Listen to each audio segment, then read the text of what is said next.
Apologies for that slight hiccup. Nobody's fault. It just happens sometimes. So, but we can now start the meeting. So everybody's here who needs to be here.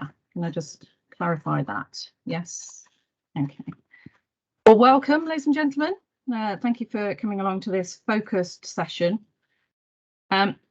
I am going to do just some very short introductions. I'm sure by now you know who I am, you know who my colleague is, but my name's Yvonne Wright and my colleague is Mr. Mike Warden, who may wish to just say good morning. Good morning. Thank you. Obviously, we're the inspectors who are considering the legal compliance and soundness of the plan. I'm not going to go through any other housekeeping or introductory matters because I know that Ms. Feeney has gone through the mute, the camera off facilities, etc., hands up functions with yourselves. So please just use those functions as you require. I think it would be good to just start with, because we've got a number of people actually in the room, and I know that some have been allowed to come in as observers because from the organisations that are in the room, because we're now not live streaming because of the technical issue. Obviously, other members of the teams, etc., and other observers can catch up a little bit later once this meeting has been concluded, and this can go on the council's website or the examination webpage. So can I just start with introductions, please, starting with the council, just so that it's clear exactly who is in the room, please. Yes, good morning, Mum. My name is Paul Shadorevian, QC, and I act for the council. I will ask the council's team to introduce themselves. Thank you. Thank you, Inspector. Jonathan Quilter, Strategic Planning Manager for Brentwood Borough Council. I'll pass over to my colleague, Tom. Thank you. Good morning, inspectors and everyone. My name is Tom Huang, Senior Policy Planner, Brentwood Borough Council. Thank you. Good morning, Inspector. David Ubaka. I'm managing the transport process for Brentwood Borough Council. Thank you. Good morning. Sorry, go on. Good morning, Margaret Theobald from Stantec. And my colleague Paul Gebbert is also on the call. Thank you. That's the council's team, thank you. Great, thank you very much. If I can move on to Highways England, please, and then the County Council. Yeah, good morning, Mum. Janice Burgess for Highways England, Special Planning Manager. I also have with me today Nigel Walkden. I'll ask him to introduce himself. I also have Paul Harwood from Highways England has joined the call as observer, and it may be useful just for him to introduce himself as well. Great, thank you. Nigel. Good morning, Nigel Walkden here. I'm a transport consultant from Jacobs. We're the transport consultants in relation to spatial planning advising Highways England, and I've been assessing the transport impacts of the local plan on the strategic network. Thank you very much, Mr. Walkden. And Mr. Harwood, would you like to just Good morning, ma'am. Paul Harwood, Highways England. I'm the regional lead for spatial planning in the Guildford office of Highways England, covering London and the South East. And are you purely here as an observer, or I'm planning to be here only as an observer, ma'am. Okay, thank you. Thank you. And the County Council Highway Authority, please. Sorry, my apologies. Mr. Warden, you've got your hand up. Yeah, I'm getting tremendous feedback, and I know from reactions on the screen, I think some other people might be as well. I'm just wondering whether a net might be able to help to track down the source of that. I thought it might just be the council, but it isn't. No, I think someone's got their speaker on rather than going through earphones. So what we're getting is our voice coming back to us about a second later. Is everyone muted who's not speaking? I'm just checking. Thank you, Inspector. Everyone is muted who's not speaking, so I'm not sure how that's happening. Well, the problem's gone I did away have now. initial problems with Ms. Hong this morning. I just wonder in the council room, has everyone got headphones? in? Yes, we all have headphones, and if I'm not mistaken, I think the problem's gone away now. So we seems to be okay. Okay. Okay, thank you. If it is an issue, again, please just let us know. I'm not getting any feedback, and I wasn't getting any feedback, but obviously I can put earphones in, etc. if needs be, if that causes an issue. So just let us know if it becomes an issue again. Thank you. Sorry, Mr. Robinson, you were about to introduce yourself. Good morning, Professors. Mark Robinson, Principal Transport Infrastructure Planner at Essex County Council. And over to Brendan. Good morning, inspectors. Brendan Johnson from Essex County Council Highways. Thank you. Morning, James Whippin, Jacobs, providing consultant support to Essex County Council. Thank you.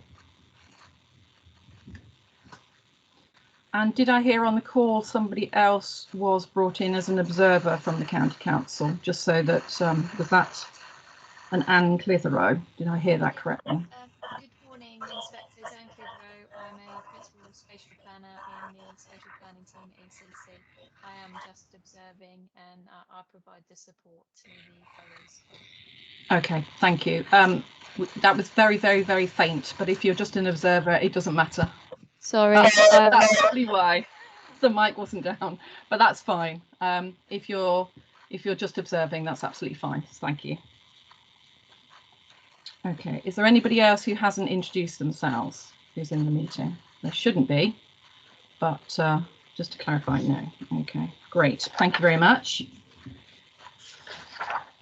Now, there is an agenda for today, just to assist going through some of the key points that myself and my colleague wish to go through today. Has everybody just seen that agenda, just to assist? Yeah, okay, great. Just before we start, can we just confirm what documents we need to have up on our screens so that we're not scrabbling around a little bit later while we're trying to listen to the evidence? I'd rather we scrabble around now to make sure we've got all of the documents up. So if the council can sort of advise, obviously at the moment I've got the transport assessment and I've got part of the IDP up. Is there any other, obviously, and I've got some of the hearing statements and that element. Is there anything else in particular that you feel that myself and my colleague should have up because it's going to be referred to? Obviously, if later on something does come up, we'll just have to give ourselves a couple of minutes to try and find the document. But can you think of anything else? Ma'am, you will have. I'm sorry, I'm getting feedback again. I'm wondering whether it's coming from your speaker, Ma'am. Right, because I'm not getting any feedback, but what I'm going to do, if you just bear with me, yeah, I'm just going to turn my camera off, and I'm just going to and turn my microphone off, and just get my headphone. Thank you very much. So just bear with me.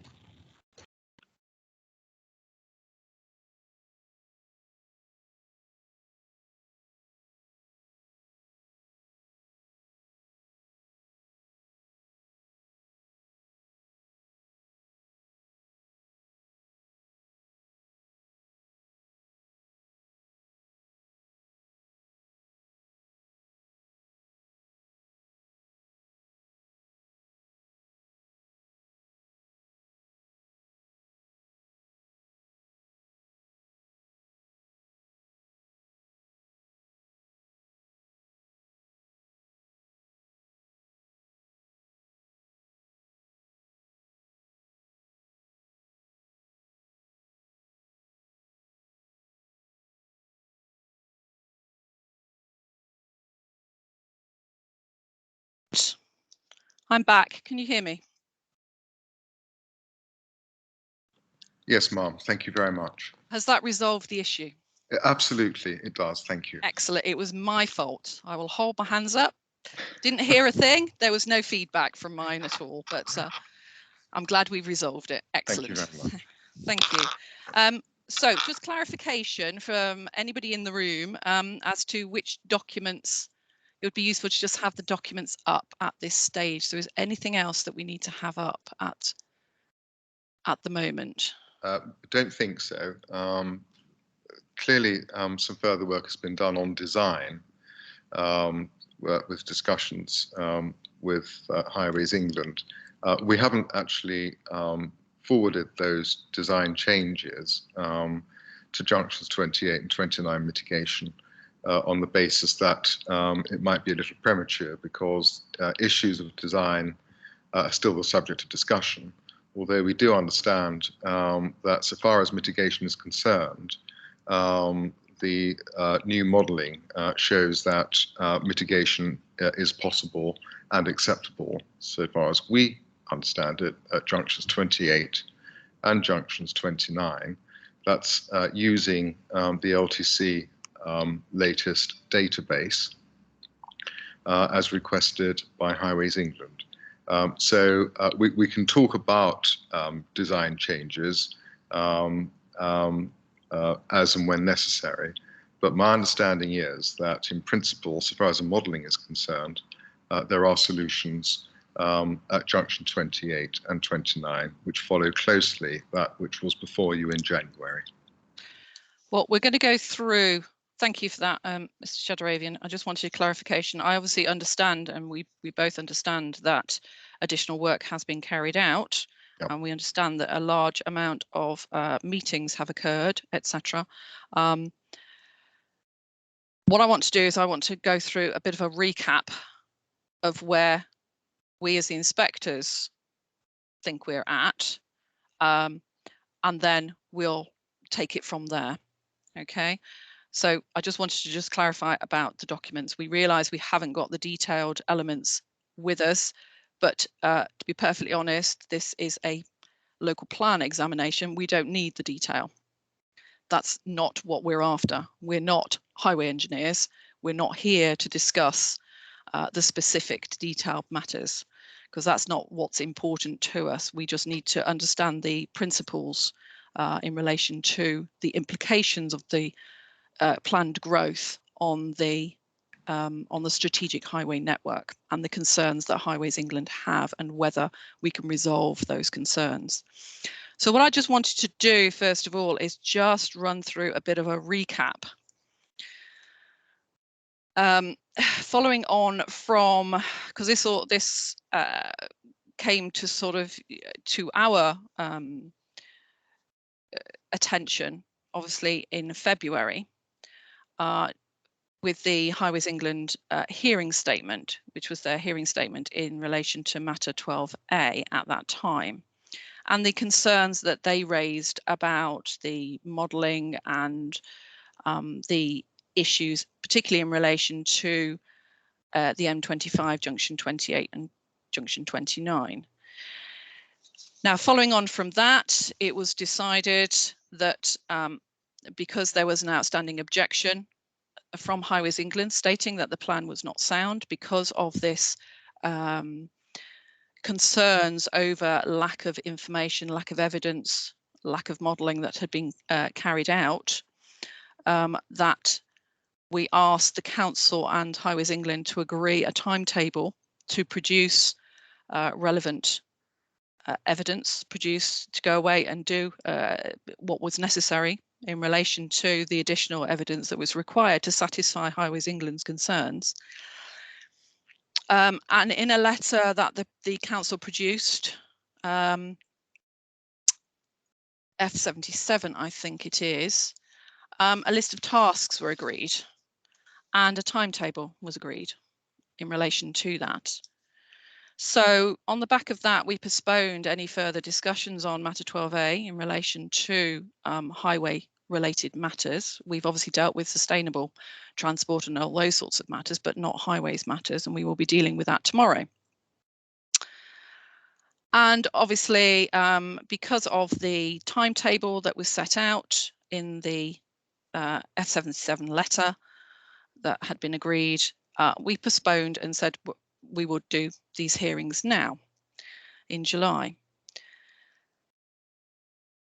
However, then in April, we sent a letter to the council, that's our F114, that we hadn't received the documents that had been set out within that timetable.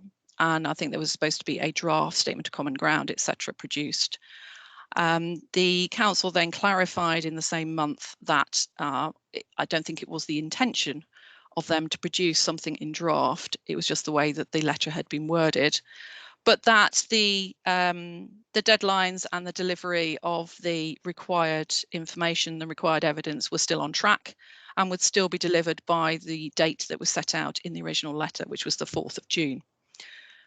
That didn't happen, which we're obviously very frustrated about, and we are, as you can probably tell, we're not entirely happy about that position, because that was an agreed position. There was a 5-month delay.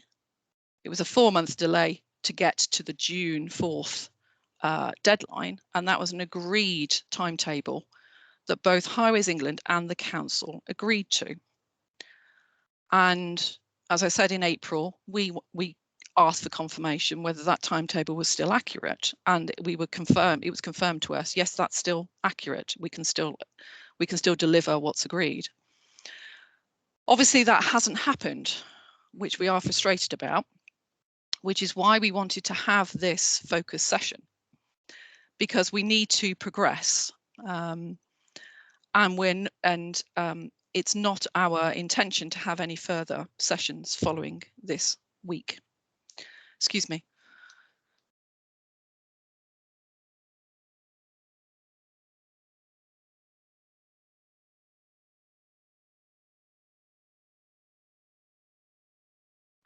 I do apologise. It's not really the day to be getting a little bit of a cough, but I do. Hopefully not COVID related, but you never know. But I'm feeling fine. But it's just this cough. So I do apologise. I will be coughing a little bit today. Now, we did receive Statement of Common Ground, which is F130, dated the 11th of June. And that sets out the areas of agreement and those areas that are still under discussion. So we absolutely realise that some progress has been made, and that there is a continued, or there appears to be a continued commitment for that joint working or that discussions going ahead. Now, as I said, the purpose of today is that we want to now put that to one side. You've heard our frustrations. You've heard that, you know, we've delayed a local plan examination by 5 months, and we're not convinced that anything's moved on. So I'll just lay that there. But now what we want to do is we want to try and progress and see if we can come to some form of resolution, so that we can move forward on this particular point, because if not, then the plan is going nowhere, or potentially going nowhere. That will be up to myself and my colleague to come to that that decision. So what I would like to do is to park the frustrations, because I know there are frustrations in the room from several angles, and to actually just understand what, and so I'm coming onto the agenda now, what is the position of both of the councils and Highways England on the work that's been done. So without going into the detailed elements of it, because we are here to understand what are the implications, what is necessary in terms of any mitigation to allow the plan to move forward in terms of the growth that's set out and the allocations that are set and the amount of growth that's planned, etc. So I'd like to understand exactly where the three organisations are at on this matter, before we then move on to what exactly are the issues in relation to the soundness of the plan. What is it that's the stumbling block? And then whether there are any options to resolve the outstanding objection from Highways England about the soundness of the plan. And then there's a couple of other elements that we'll have a look at on the agenda as well. So could I start with Highways England, please, to just set out your position from your perspective as to where you think you're at in relation to the work that's been carried out and the implications for the soundness of the plan, please.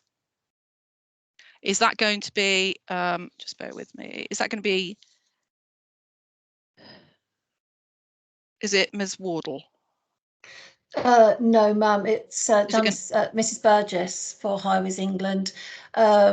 I would suggest also that my colleague Nigel Walton, because he is working directly with the Brentwood transport consultants in respect of the modelling aspects, I would invite him also to make comment on those technical issues, and I'll ask him maybe to do that now.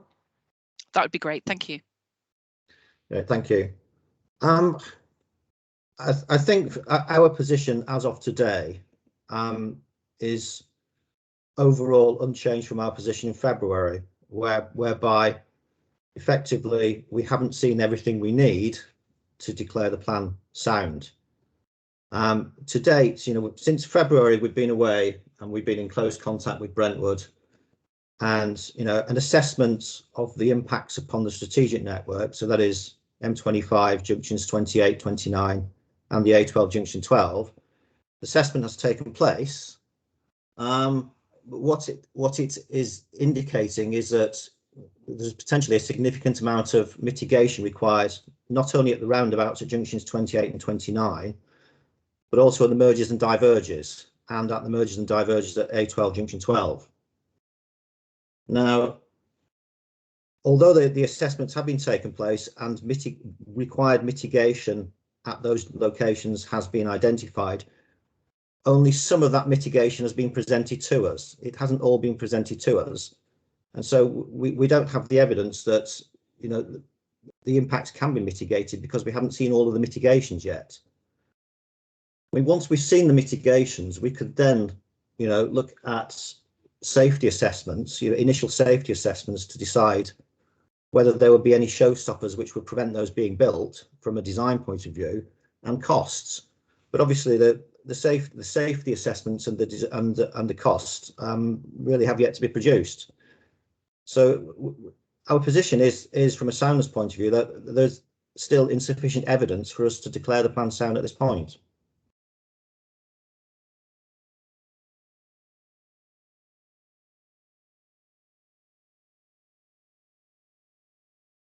Apologies.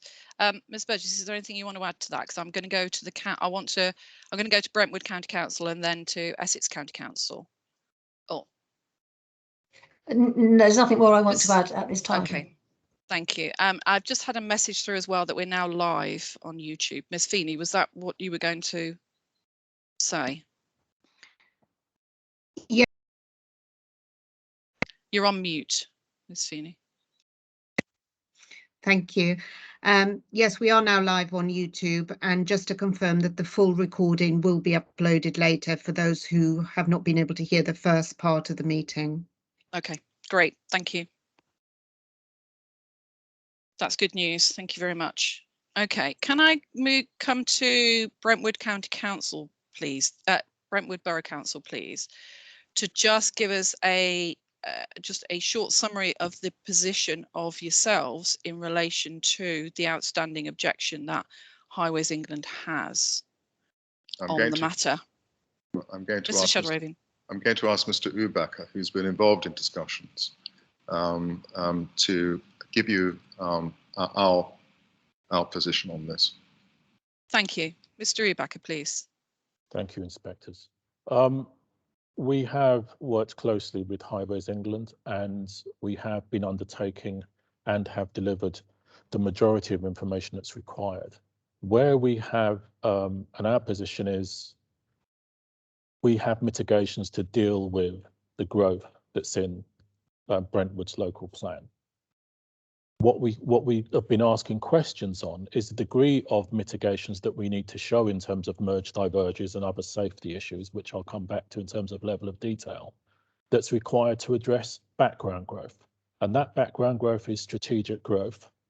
There are strategic projects that are currently on the both junction 28 and 29, which Brent would support. However, there is a disparity between the level of background growth that in some instances, particularly around the A12 and that joins into junction 28, we've been informed by our colleagues at Highways England that background growth alone makes the thing unsafe, and therefore any mitigation that we put on top would still be unsafe. And the question has bounced back forward and between us is, well, then we are dealing with an issue that's really about background growth being so large that it makes these things unsafe. How can we therefore come to an agreed position? So that is basically where we are. There's been an awful lot of work that's been done. It's difficult to then produce more detailed work as has been requested until we come to that full understanding of the issues of who deals with background growth, which some of these strategic projects haven't dealt with. Okay, thank you. Mr. Walkden, you've got your hand up. Yes, so just to add to what Mr. Ubach has just said, that there is, it appears, a problem with background growth within the Brentwood area on the strategic network. However, that is not the issue for the local plan. You know, for the local plan, all we're asking for is nil detriment mitigation for the local plan. We're not asking Brentwood to provide mitigation for any background growth. Because that was going to be one of our questions. It's obviously there are existing issues, and yes, the local plan growth is not there to mitigate existing issues. Yes. That it will mitigate any issues that growth brings in. So you've just clarified that that's not that. So can you just confirm then, from your position, you're saying that you haven't got enough information then, or enough evidence to confirm whether the local plan growth can take it to the point where there is nil detriment? Is that what you're saying? Well, the local plan growth itself triggers the need for mitigation. There are several places on the network whereby the network will be over capacity by the end of the plan period. That's clear. That's clear. That's clearly set out in the evidence. Yes. Yes, and the local plan is adding traffic onto a network which is over capacity. Now, at the mergers and divergers, for example, you're dealing with high-speed networks, so that is a safety issue because you'll just be adding traffic onto the back of a standing queue potentially, and there is a risk for shunts and other accidents. So, from a safety point of view, you know, there is a need to mitigate the plan.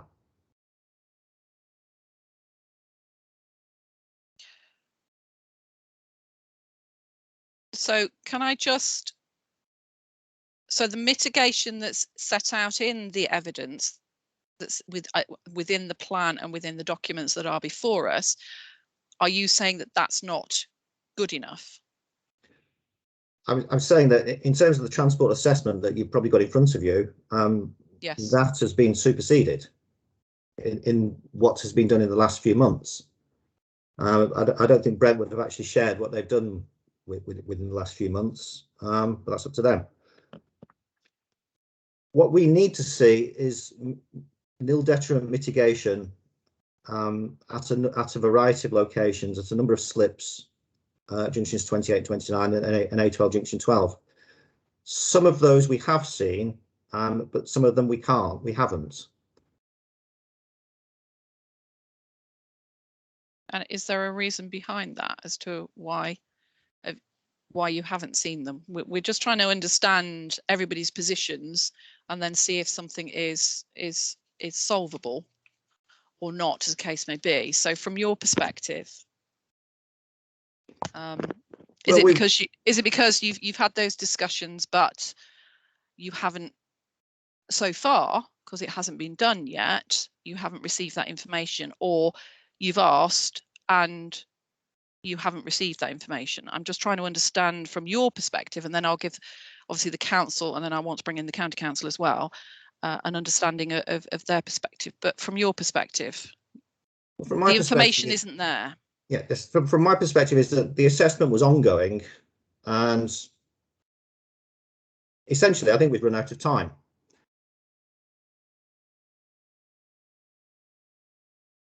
I suppose that comes back to the point of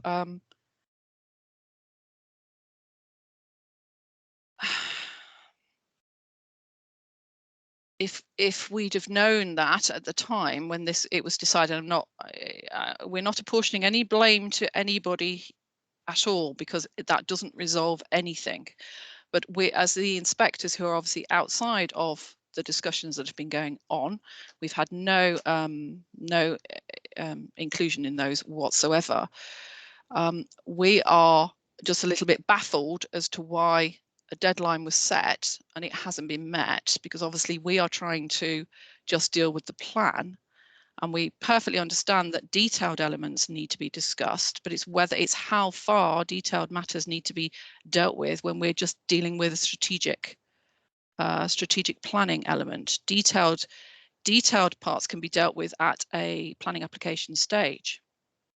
So we're trying to understand how far you need to go, or how far the evidence needs to go to at least get to the point. You know that mitigation is necessary, and the council has set out in its evidence that mitigation is necessary.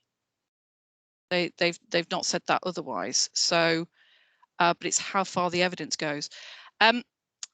If I can just bring in, because I know I've got several hands up, I just want to bring in my colleague, then I'm going to bring in Mr. Ubaka, and then I do want to go to council because I haven't heard the council's position, and then we'll continue with the discussion. Mr. Warden, please. Thank you. Mr. Walter, can I just ask you, from what you've said, can you just clarify, is the solution, as far as Highways England see it, then a design solution?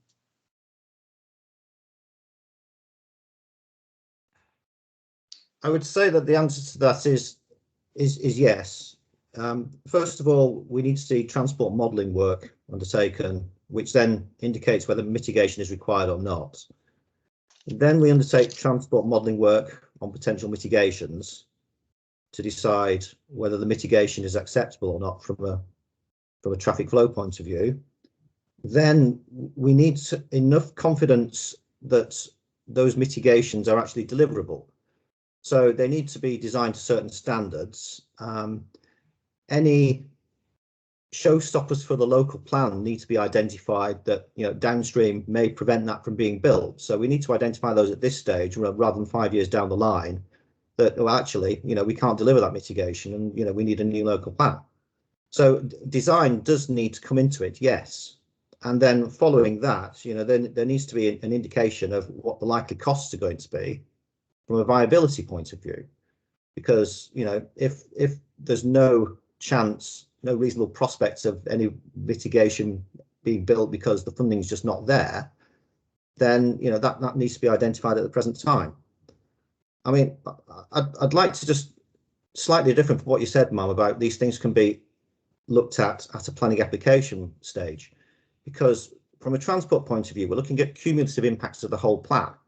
And if we look at these things from a planning application point of view, it may well indicate that each planning application individually may not have an impact, but the cumulative impacts of the plan may well be there. So we could miss things, you know, in terms of required mitigation for the plan as a whole if we just look at things from a planning application stage.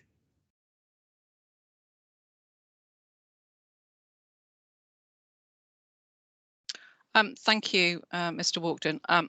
Yes, I'm fully aware of the cumulative impacts are very important.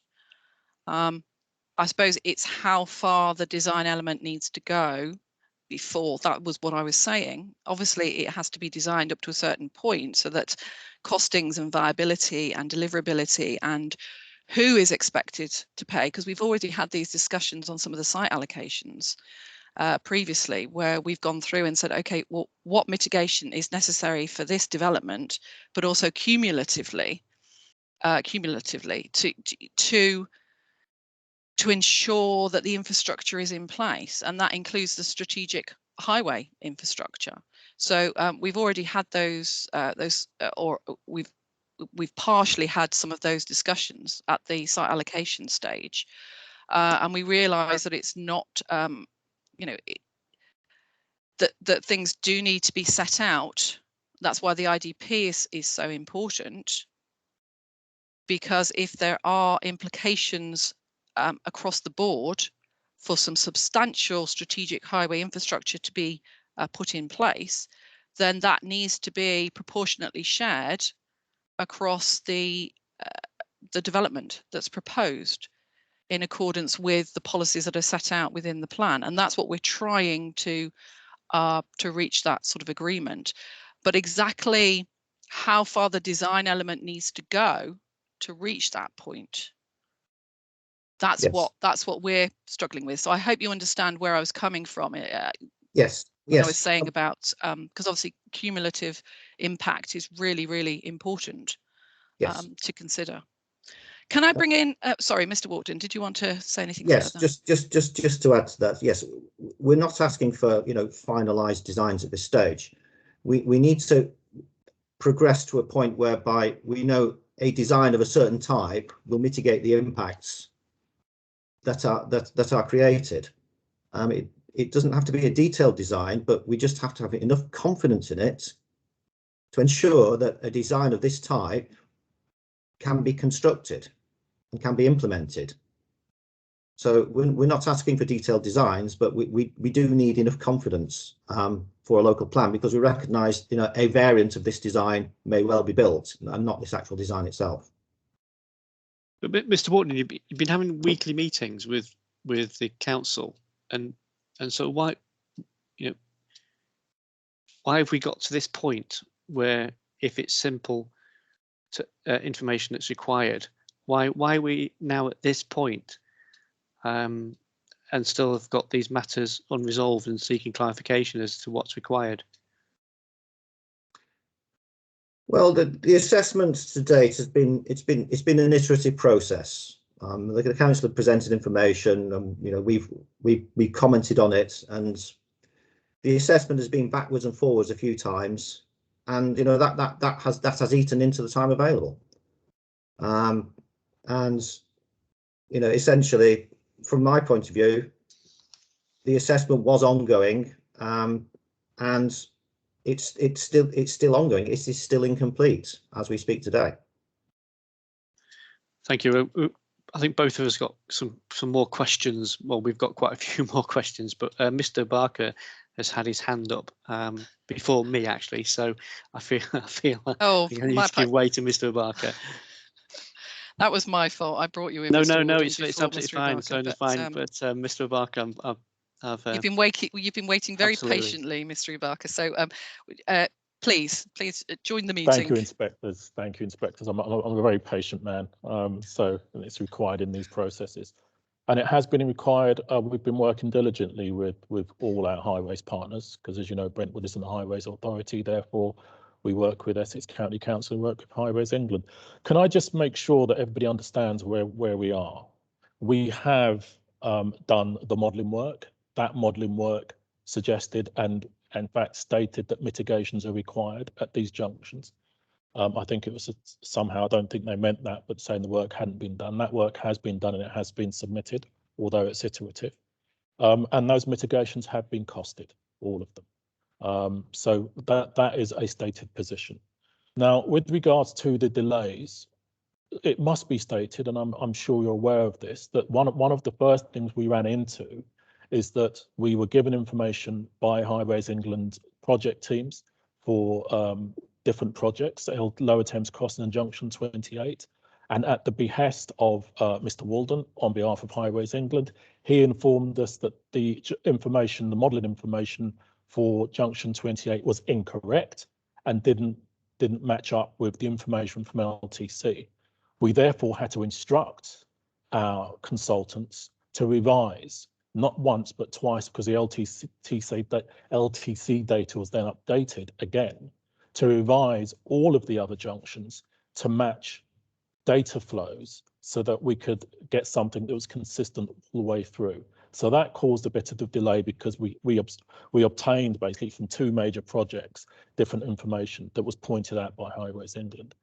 Having done that, the resultant was that the background growth, which we will keep coming back to for the LTC, is of a significantly greater proportion than the Junction 28 background growth, because they modelled it differently. So in terms of the Brentwood growth, which I must emphasize at this point is minuscule, is very small with regards to the overall impacts, particularly of background growth, we were confident that we'd done sufficient work that's required for a local plan at this level to mitigate the impacts of our growth. But quite rightly, and I agree with Mr. Walden when he made this statement, the safety issues that occur because of this significant uplift in background growth caused by the LTC was such that even if we could mitigate our small amount of growth, the safety issue still arises. Therefore, we have a conversation when we say, well, okay, we are a local planning authority that knows we can mitigate our small amount of growth within all of these junctions where we have identified for our modelling that there is an issue. But what we can't do is ask the developments within our local plan to start paying for the significantly larger pieces of infrastructure that's required to deal with background growth. And therefore, can we have a conversation about where we stop our designs and our modelling and the high level risk assessment that deals with our nil detriment back to the reference case, i.e. when you've added on this background growth, and when we start having a bigger strategic conversation with our highways authorities about how we deal with stuff that's out with the purview of our local plan. And we felt, and we still do feel, that we'd reached the point, we'd given the designs, and we'd done enough assessments at this point to have that confirmation given to us so that then we could say, okay, well, based on that, here are the mergers and diverges that are required to deal with everything. Now, can we then have an adult conversation about who pays for what in the future? Because not all of that should be foisted upon the local plan of Brentwood Borough Council. Thank you. Mr. Walkden, I'm still aware that I haven't brought the County Council in to understand their position. So, Mr. Walkden, do you want to just respond, or what was it that you wanted to say? And then I do want to go straight to the County Council. Yes, thank you, ma'am. I disagree with what Mr. Rubaka said in terms of all the mitigation has been presented, because we haven't seen any mitigation for the Junction 28 mergers or diverges, for instance. And there is outstanding mitigation at Junction 29 as well in terms of the mergers and diverges. Having said that, mitigation at the roundabouts themselves and some of the mergers and diverges at Junction 28, Junction 29 have been presented. I don't disagree with Mr. Rubaka in terms of the background growth. Yes, there is significant background growth on this part of the network, but in that sense, it doesn't make it different to the issues facing planning authorities around the M25 or elsewhere in the region. You know, there are lots of authorities, you know, that are having to deal with the consequences of the background growth and their nil detriment impacts on top of background growth. But yes, I mean, there is an underlying problem there. It will be there, you know, with or without Lower Thames Crossing itself. Thank you. Thank you. Obviously, we will be coming back to these discussions, but if I can just bring in the County Council, because I just want to understand their position and their involvement within this process. So, Mr. Robinson, is it going to be yourself? It is. Thank you. So, Essex County Council have attended the regular meetings with Highways England and Brentwood Borough Council as well. Essentially, our position hasn't changed since the previous sessions. We've reviewed the modelling that's been done over the last few months. While we would appreciate a bit more clarity on certain matters of detail, we can't see any major showstoppers that would give us any new concerns with regard to the local highway network.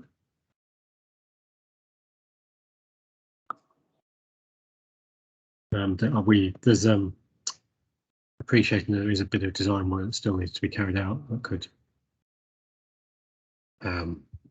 deal with any outstanding issues of concern.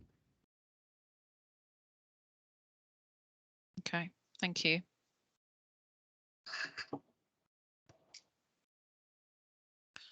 Mr. Rubaka, you've got your hand up. Did you want to add? You're on mute, Mr. Rubaka. Please, I'd clicked it to come off. Yes, inspectors, thank you. It was just to clarify again that was the point which I mentioned earlier that Mr. Wharton just talked about. We recognise that some of the merge and diverge drawings need to be done. Our point of concern is that we are now doing work and we're now proposing work within a local plan that goes beyond the purview of that local plan in terms of who will deliver it and pay for it. Now, this is the discussion. This is where we got to. So that you can say we ran out of time, but this has been a discussion. It's almost been a point of pause, really, where we have been quite rightly saying to Highways England, we understand your concerns about the mergers and diverges, and we're designing them. We want comfort and clarity that you're not going to expect the burden of cost of delivering these things to be apportioned to Brentwood Borough Council. Because they are not caused by the very small amount of growth that is coming out of our local plan. They're just not, and I think it's unreasonable for any statutory authority to consider putting the burden of very large potential costs that don't directly come from growth within local plan on the local authority. It should be something that, you know, designs are drawn, we look at them and go, okay, you can draw a red line around that. And while we see that that will work in the future, and let's remember, this is a worst case scenario, so we might never get there. While we, you know, we can draw it, but what we can't then do is start to put huge amounts of cost into an IDP that frankly aren't the direct result of Brentwood growth. They're something else, they're background growth. So this is the impasse, basically. Basically, yes, Inspector. That's the impasse. We, you know, have any once. Sorry, no. What I was going to say was, have any potential solutions to this impasse been discussed at any of these meetings?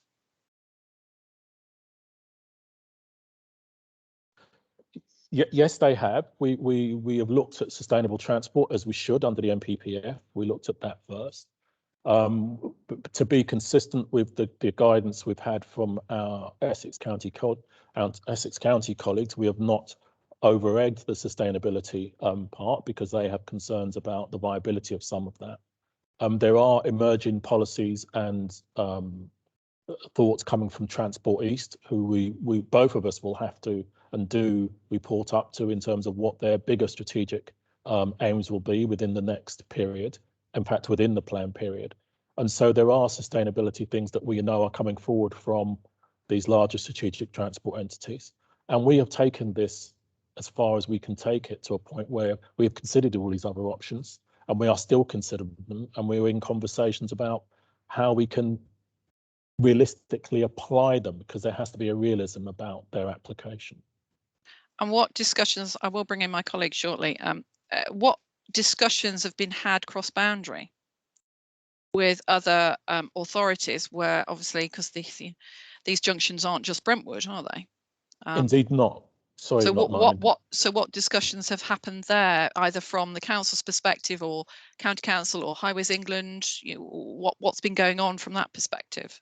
Well, we have had some great cooperation from Transport for London. They came on very quickly because obviously with the A127 and other roads that go into Greater London, they are aware of all of these issues, and we had some very frank conversation with them about the impacts on their road network.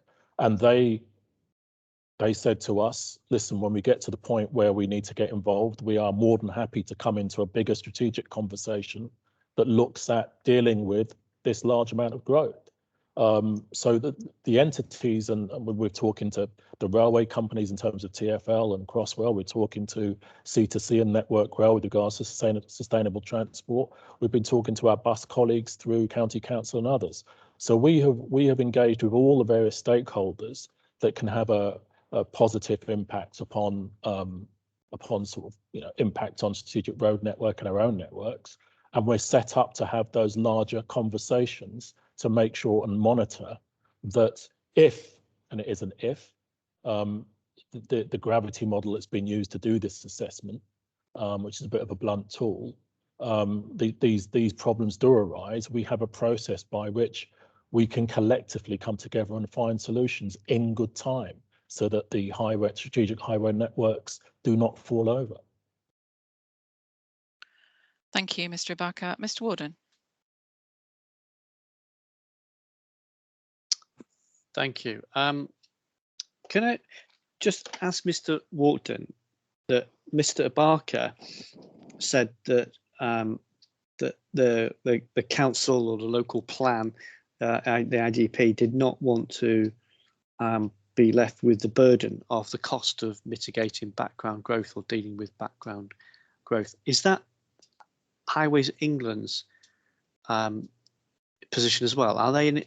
Do you agree with that principle that Mr. Barker has said?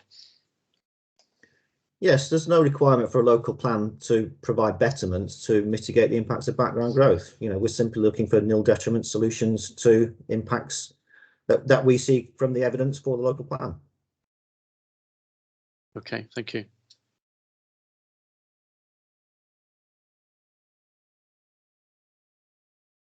I suppose that's what I'm struggling with, though, because I'm hearing different aspects here.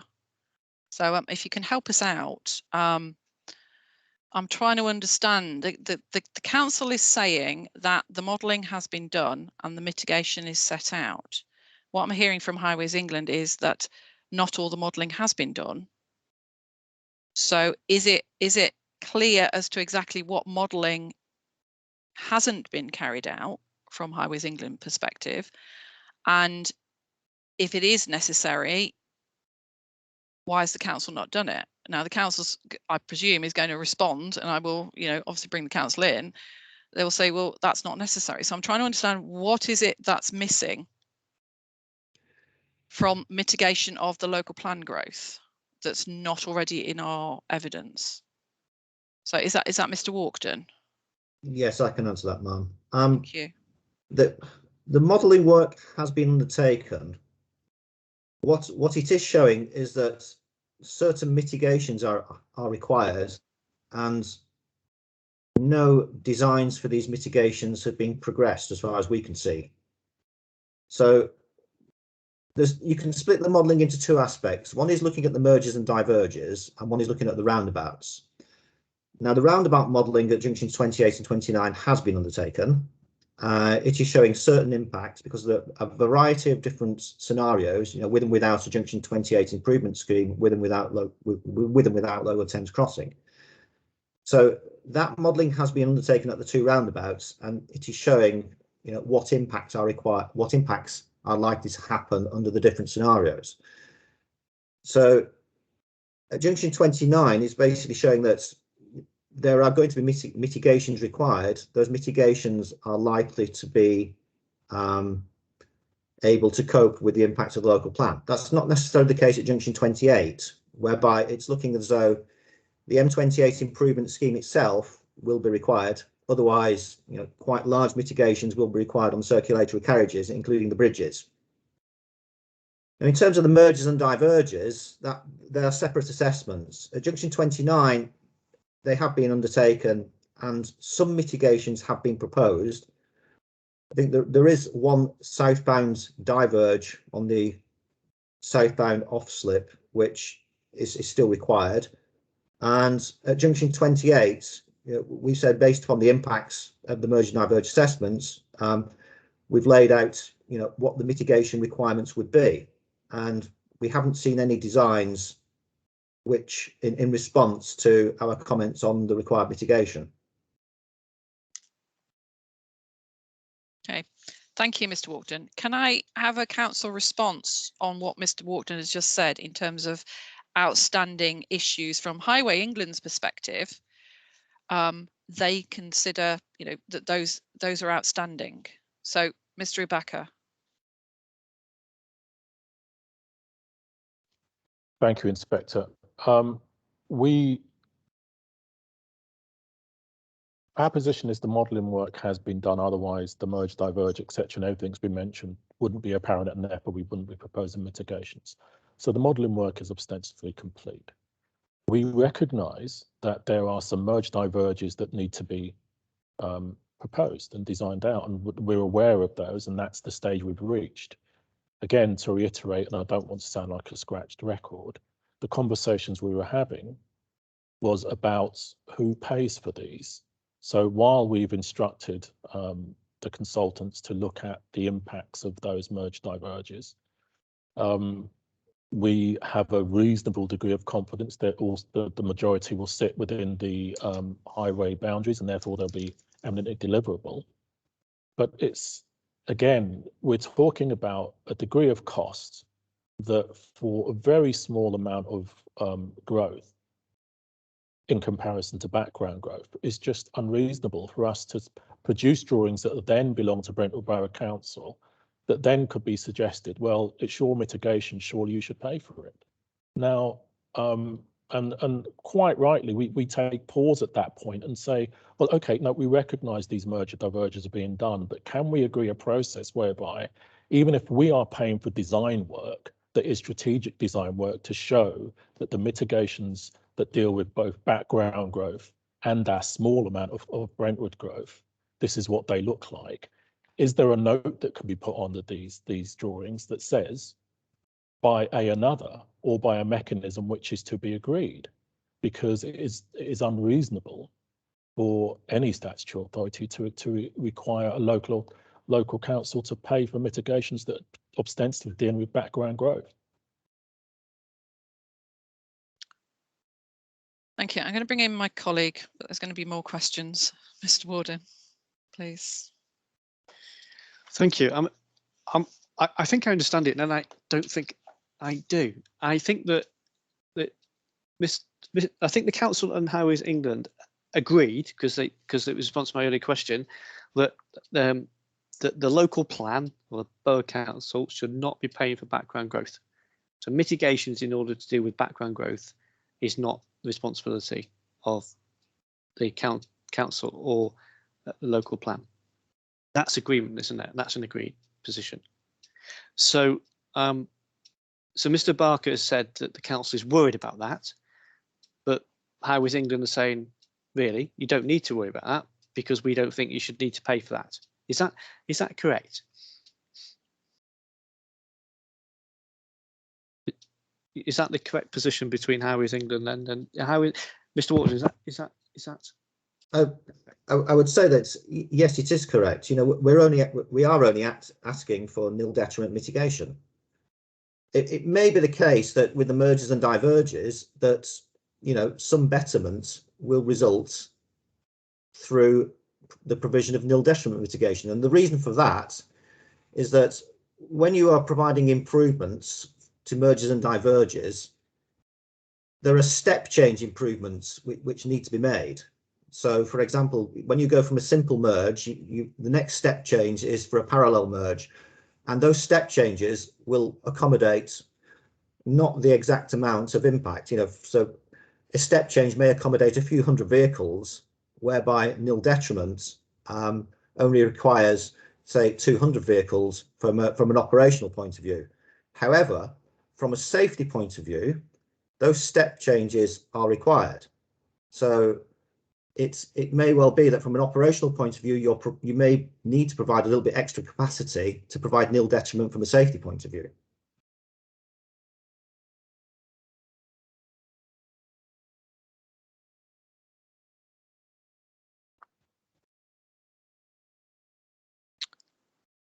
Mr. Ubaka, please.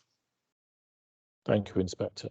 I agree with everything that's just been said, but when we get to the specifics of our situation, we were directly informed by Highways England that while we tried to get to nil detriment, these merge diverges needed to be shown.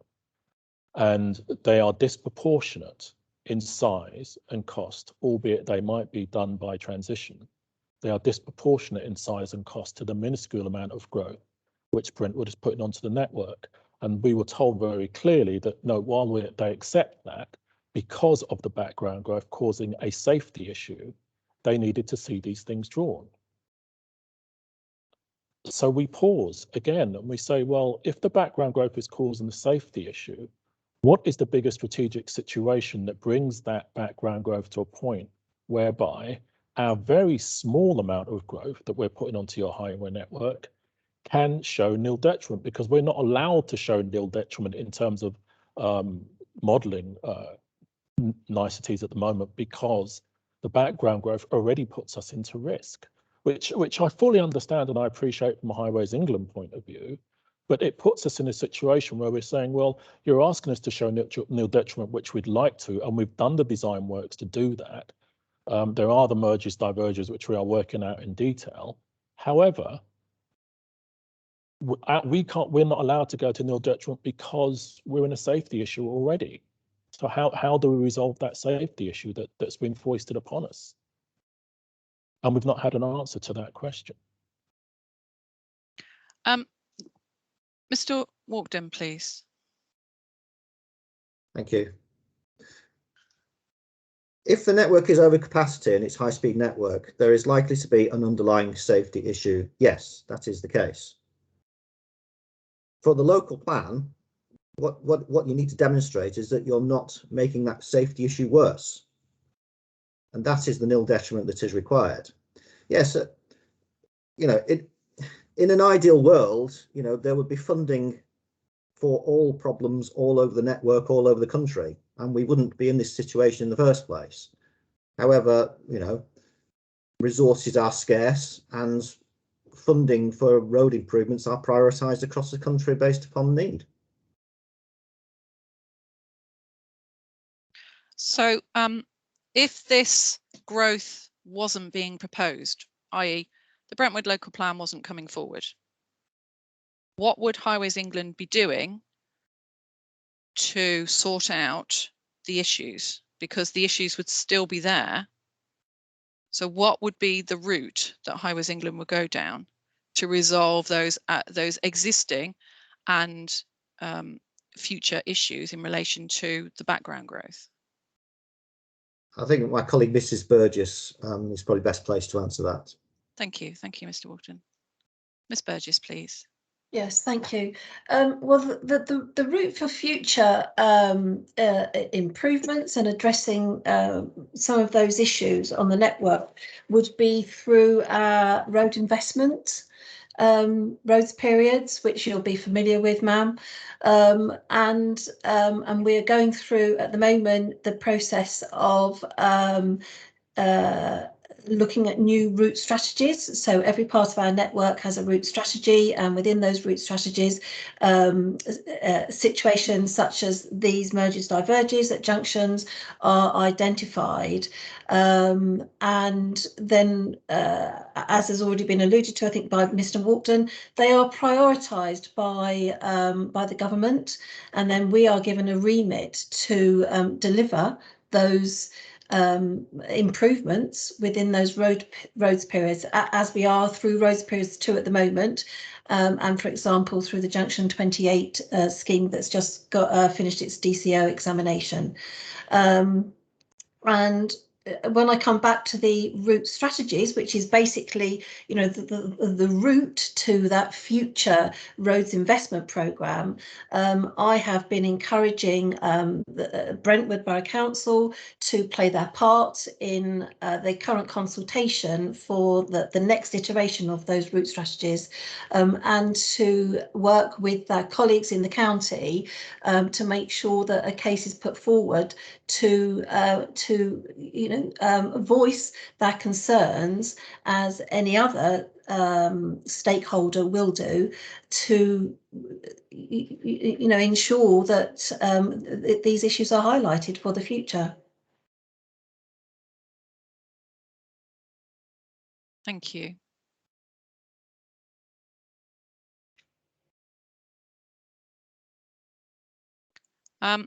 Mr. Ibaka, you had your hand up, but you've put it back down again. Was it something that you wanted to add or not at this stage?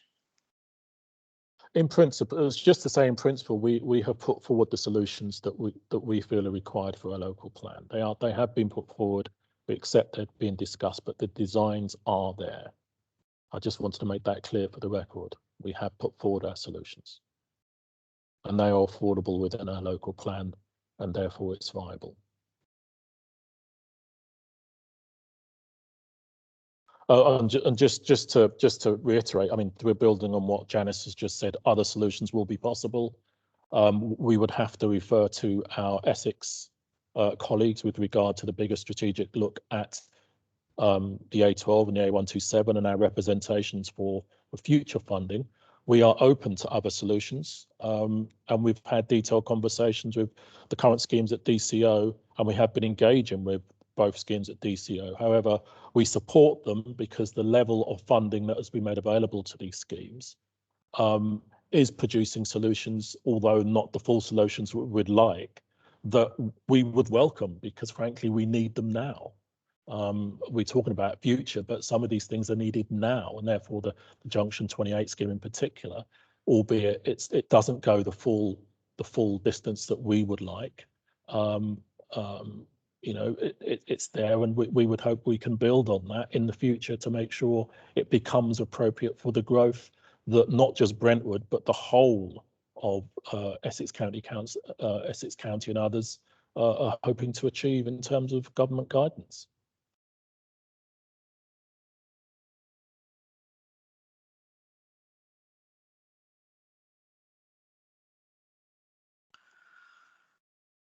Mr. Shadaravian, please. Thank you, Ma'am. Can we just establish this at this stage? We're looking at solutions which are to be considered at plan level. And no one knows that better than you, Ma'am, and Mr. Warden. It will be very far-fetched to say that solutions are not deliverable. That there would be any impediment to the delivery of an acceptable scheme, both to the roundabouts and merge and diverges at both junctions 28 and 29. That would make the delivery of Brentwood's growth impossible or problematic, so as to draw any doubt as to the soundness of the plan in terms of its ability to deliver. And although some detailed design is yet to be forwarded to Highways England in relation to the merge and diverge solutions, it would be very far-fetched indeed to claim that any of those solutions would be impossible to achieve or be problematic. So I just want to get this level of understanding with Highways England that design solutions can be made and achieved in relation to both of those junctions in terms of the merge and diverge, to deal with this, as it were, at principle, at plan level. The question of how much of the cost of delivery of any ultimately approved scheme is concerned is obviously of concern to the Council, because depending upon the cost of those works and the extent to which they don't just, as it were, mitigate the impacts of the plan, but go much, much further, that's a matter that would need to be discussed in due course. But we've got to keep a sense of proportion here and a sense of perspective. We're talking about plan growth, which has a very, very limited impact on these junctions compared to the background growth, which has yet to be dealt with at a strategic level by government. Now, if this approach is being taken to Brentwood, it would apply to any other plan coming forward in the near future along the A12 or A13 corridors or the interior of the M25. And it seems to me that we can only take this debate so far as a council in trying to achieve a solution here, and we've done everything we can.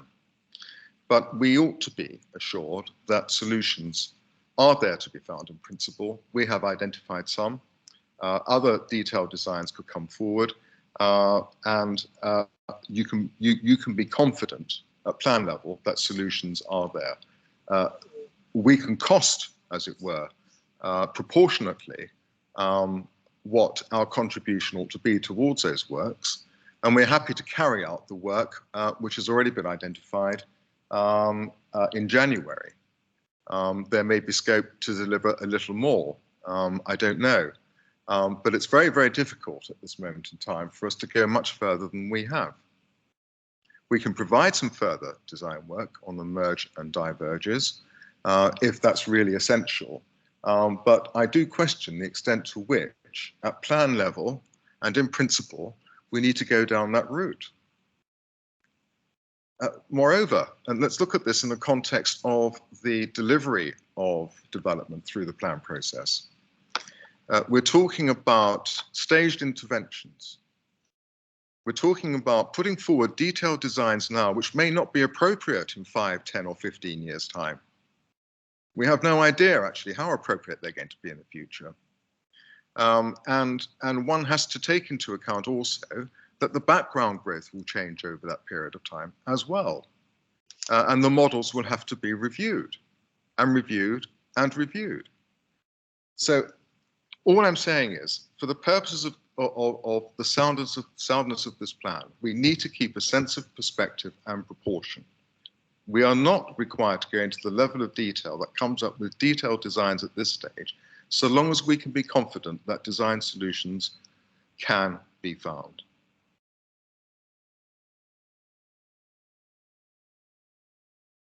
Thank you, Mr. Shadaravian. What I'd like to do is just take a quick break, because what I want to come back on is to see if there is a way that some form of solution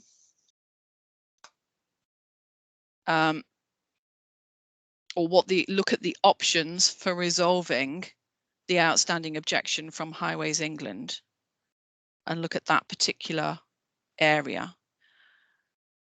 It could be that we need to go back into discussing some specifics, but I'd like to just move on to that area, because there's a divergence here, but we want to try and pull it into, is there a way of resolving it? So if we can come back and just have a short break of, if we can say come back at 11:15, it's 11 o'clock now, so come back at 11:15, give everybody a little bit of a comfort break. And come back and just consider what the options are to resolve the outstanding objection, then that would assist us in moving this meeting forward. Okay, so if you can all stay online, but switch your cameras and microphone off, and then we'll start back at 11:15. So thank you very much, ladies and gentlemen. Thank you.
Just a reminder to everyone, it's 11:14. We'll start back at 15:15.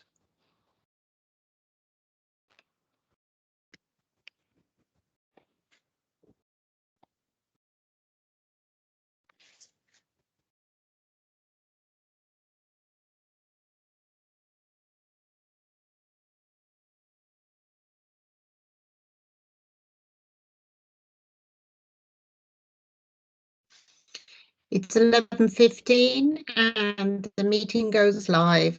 Thank you.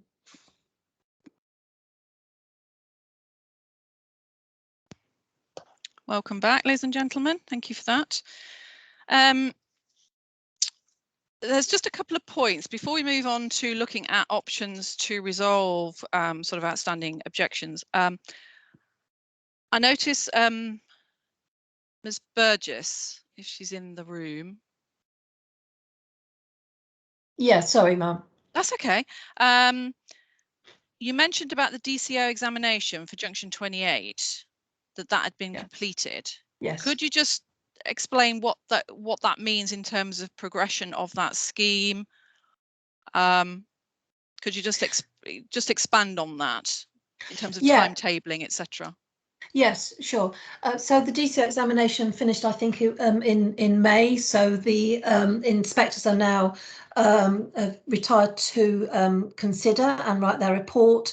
I think that we would not expect to have anything, a decision on that, potentially the end of this year or early into the beginning of next year. And that's basically the situation with that DCO at this moment in time. Okay, great, thank you. That's all I wanted to know. We weren't going to have a discussion on it because obviously that's a different examination, but thank you for that. That was just helpful to just have an update. Thank you. Okay. Another matter, my colleague just wants to has some further queries just on the soundness of the plan in relation to the issues that have been raised. So if I can bring my colleague in, Mr. Warden. Thank you. Can I ask Highways England, because this, we're here today really primarily because Highways England is saying the plan is unsound, and that's what we started with this morning with Highways England saying that. Can I just explore what Highways England view that to be? On what basis is the plan sound, and in particular, if you can have regard to the test of soundness in the NPPF? Yes, certainly. From a transport point of view, our concerns of soundness relate to capacity and safety. From a capacity point of view, the NPPF test says that if the residual impacts are severe, then it will be unsound. Now, so what we have to do is we have to look at whether a junction is at capacity, how much additional queuing and delay is added, and whether that impact is severe or not. From a safety point of view, it's slightly different. In this part of the world, we're mainly talking about high-speed network with the merges and diverges, and what we are concerned about is that if there is insufficient capacity at the end of the local plan or at intervening years up to that date, then there will be a potential for standing traffic on the main carriageway. And if you've got a situation whereby traffic has to go from 70 miles an hour to 0 on a very congested network, then there is a severe safety implication which is underlying, and the local plan itself will be adding to those safety problems. So it's a severe situation to start with in many respects from a safety point of view, and the situation will get worse unless mitigation is required for the local plan. So in terms of the soundness test for examining the local plan set out in the framework, what is Highways England's you know, which of the tests of soundness is it that Highways England are saying means that the local plan is not sound? I understand the point about the issue about safety, but on which of the 4 tests set out in the framework is Highways England now saying the plan is not sound? Because they're saying the plan is not sound rather than individual allocations are not sound. That's not what Highways England is saying, is it? Highways England not saying that an individual allocation means that there is a safety issue on a particular allocation. It is the cumulative position, and you are saying the plan is not sound. Yes, that's right, because the assessment has looked at the cumulative impact of the plan as a whole. It's not looked at individual allocations, and so therefore, you know, it is overall the plan which has been assessed. It is the plan that is considered to be unsound. But on which is it positively prepared? Is it justified? Is it effective, or is it inconsistent with national policy? I would say that it's inconsistent with national policy from a capacity and a safety point of view, in terms of Circular 02 to 2013 and NPPF. So from a severity point of view for safety and capacity, it is inconsistent with national policy. Effectiveness, if you consider capacity and safety to be effective, then under the banner of effectiveness, then you could also make that argument.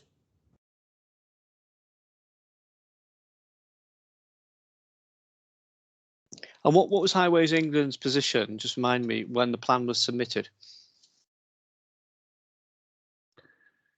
Well, when the plan was submitted, you know, we take an open mind. You know, our view is that we will try and accommodate anything that we can, you know, subject to tests on capacity and safety. So did Highways England consider the plan to be sound when it was submitted? We have not seen any evidence or sufficient evidence to determine whether the plan is sound or not. That has been our response throughout the process.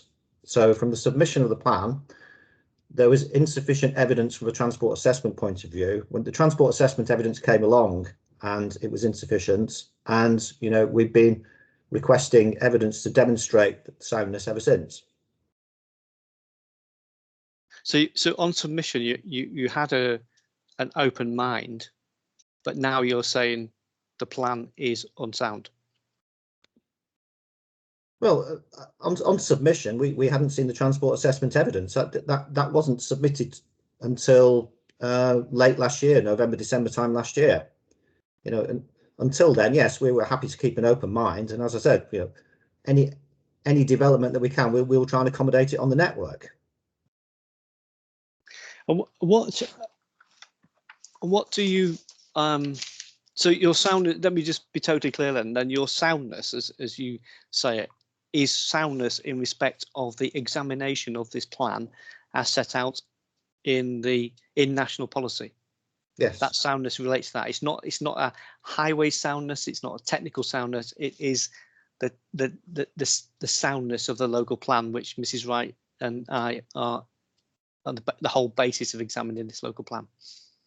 Well, the highways and technical evidence forms part of that plan. But individual parts of that may not be sound, but you are saying that the plan as a whole is unsound. Well, it's yet to be shown to us that the plan is deliverable because we haven't seen acceptable mitigation. It may well be that, you know, without the demonstration that the impacts can be mitigated, that 5 years down the line, that when you try to implement any mitigations, they may not be implementable. And in that sense, how can the plan be sound? But in terms of dealing with other local plans over a long period, by definition, aren't those matters, as Mr. Sharadavian had alluded to, ones that will be resolved through the period of the plan, rather than all being resolved before the plan is adopted? The answer to that is that it could well be the case that is possible. However, what we are saying is that at present we haven't seen enough evidence that those planning applications can be progressed, for example, and that mitigation, if required, is implementable at a later date. We're simply stating that at the present time, the evidence is not there to demonstrate that it can be implemented at a later date. And is Brentwood in an atypical position then in respect of how other local plans are dealt with? Sorry, was that typical or atypical? Atypical, because by their nature, as I've said, local plans would be looking to a long-term picture and would set down broad strategic direction and policies, and allocations or broad allocations, and all of the detail may not be known at that examination because they were dealing with a significant time period where matters may change and more evidence will come to light and more detailed design, etc., would be provided. From our point of view, is it typical or atypical? I don't think that Brentwood's situation is that much different to any other planning authority's situation. Yes, they have some hurdles to overcome, but we're certainly not treating this in an inconsistent way as we would. It's the way we're treating it is consistent with the way we examine any other local plan.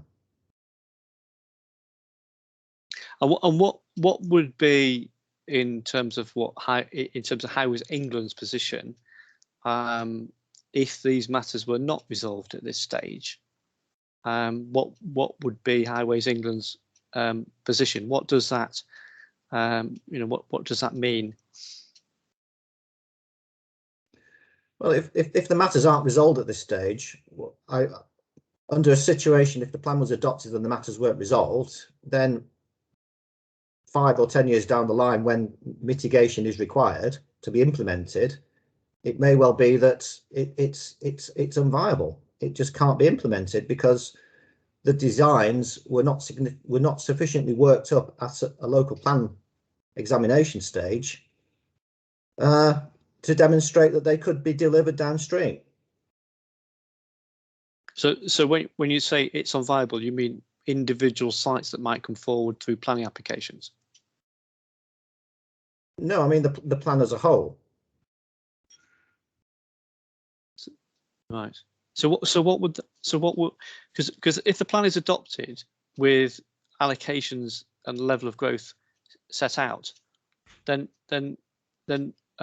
what would you mean by unviable? Is it particular development sites, because Highways England might require financial contributions from those sites at a planning application stage? Well, that level of detail we don't know. Normally with a local plan, mitigation is required at some interim year, and you can get away with a certain amount of growth prior to that mitigation being implemented.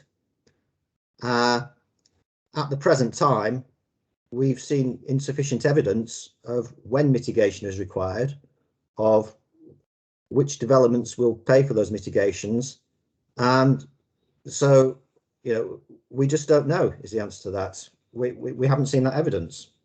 We've seen some evidence of certain mitigations at certain years, but the picture is incomplete. So it's not in our gift to be able to say that some developments can go ahead and others can't, because the evidence to demonstrate that hasn't been presented to date. Thank you. Mr. Barker has got his hand up, so I've got some further questions, but Mr. Barker. Sorry, Inspector, I just wanted to come back on a point of clarification there. We have demonstrated in terms of the Brentwood growth, through very simple to understand diagrams when the various mitigations are required. Out with the various merge diverges, which are very big potential deliverables.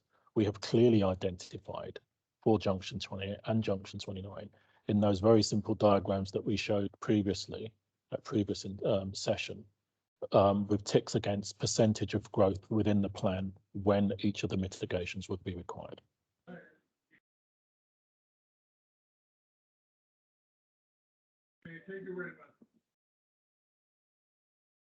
Thank you, Mr. Walton. Thank you. I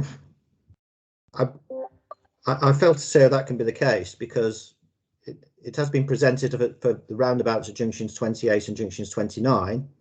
The information itself was incomplete because, for example, at one of the junctions after 10 years, you know, the growth would probably be permissible on Highways England's network, but not on Essex County Council's network, for instance.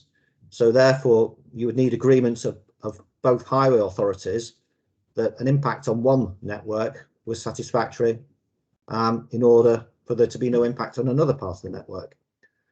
I mean, the requirement for improvements at junction 28 merges and diverges wasn't known until about 1 month ago. So in terms of Brentwood actually sharing that evidence on when the merges and diverges at junction 28 are required, there's been no information presented to Highways England.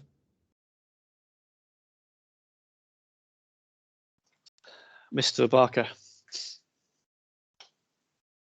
Thank you, Inspector. Apologies, and I know you want to get to the rest of your questions, so I'll make this brief again for the point of clarification. With the agreed exception of the mergers and diverges, we have demonstrated through very simple to understand diagrams when the mitigations that we are proposing to deal with Brentwood specific growth will come forward, not in year basis, but in percentage of growth basis. So 25%, 75%, except 50%, 75%, etc. And we showed those diagrams previously in another session, and we're happy to share them again if that they haven't been understood by our learned colleagues. Thank you, Mr. Barker. So, Mr. Watson and Ms. Burgess, is there anything that you've heard today that would alter your position or lead to a clarification of Highways England's position in respect of that soundness objection?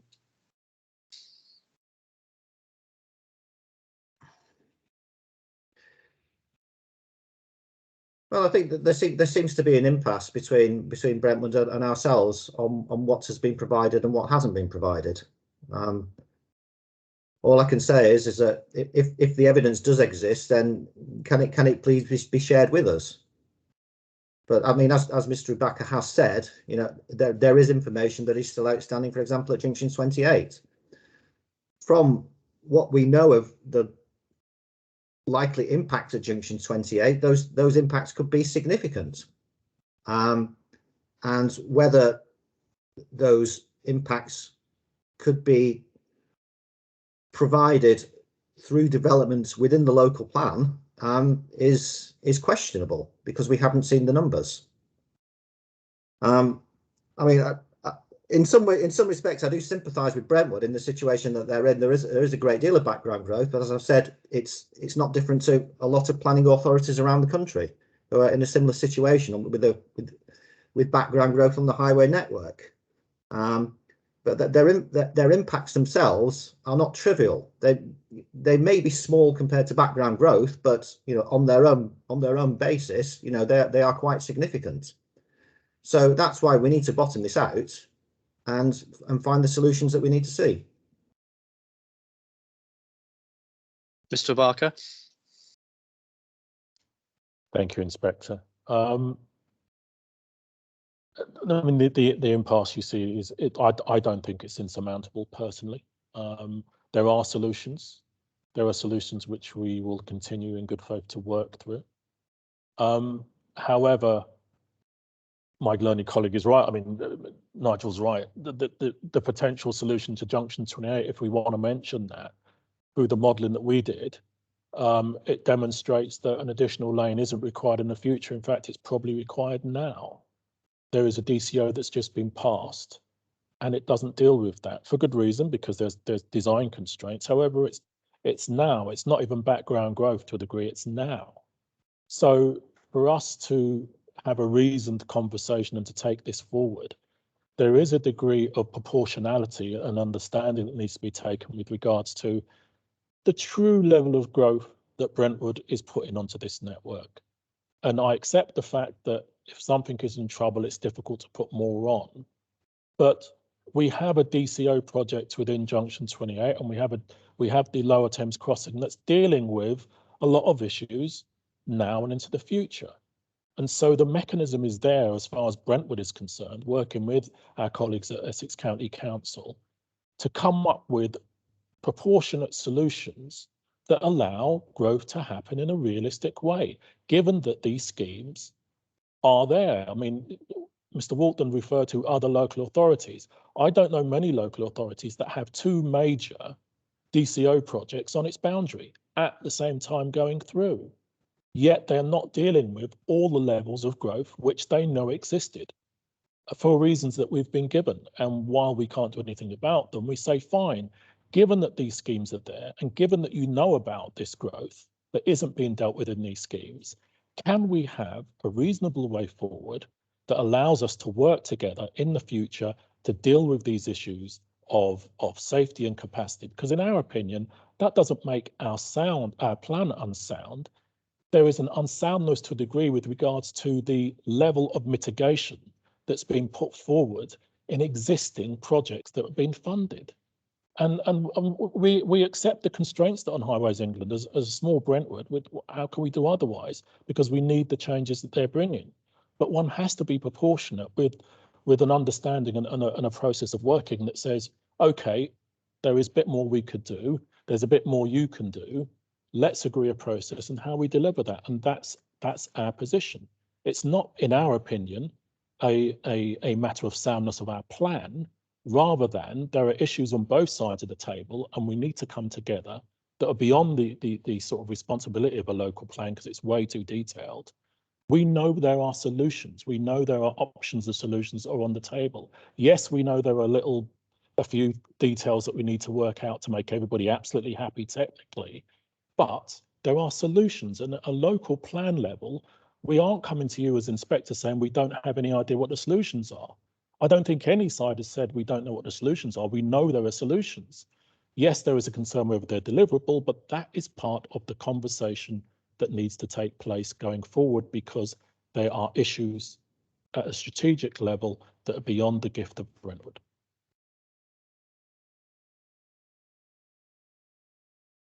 Thank you. Mr. Walton, is there anything you'd like to say in response to what Mr. Ubarka has said? I think your position still, well, is your position still that the plan would be, notwithstanding those discussions, those conversations, that detailed design work, more assessments of mitigation, etc., that need to carry on? But is your view that the plan is unsound and therefore should not be adopted?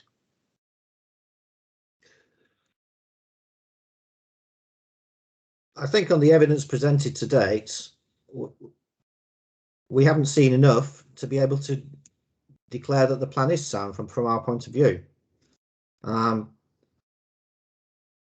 mean, that as I've said a number of times, that there are particular issues on this part of the network in terms of capacity. That there are two large transport schemes there, and it would appear that there will be residual capacity issues after those two schemes have been or are implemented. That appears to be inescapable. Whether solutions can be found or not, it may well be the case that they can, but as of today, we can't agree that the evidence has been presented to suggest that the plan at the moment is sound.